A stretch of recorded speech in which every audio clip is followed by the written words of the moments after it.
ऊंचा से देख के लगाइए, वो जो मर मैदान किया जाए। जब तक नहीं डूबा है तब काट लेते हैं। साला बांध पर गाय को ले जाओ रे, दिक्कत हो रहा है। फटेगा कब नहीं कोनो गारंटी है।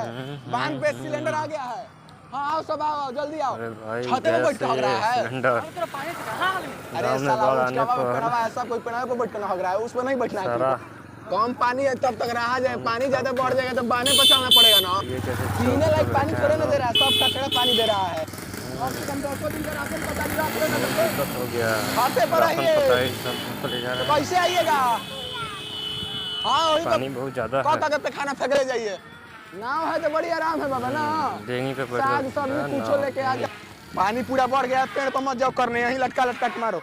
तकारी नहीं है तो मारे भात बनाओ, तो कहाँ से आएगा ये विपत? गोजे नाम के कल नहीं डूबा है, तो पूरा गांव का कल डूब गया है। ओकरे कल के पानी से पूरा गांव का चल रहा है। चलिए हरिहरी काट के लाना है।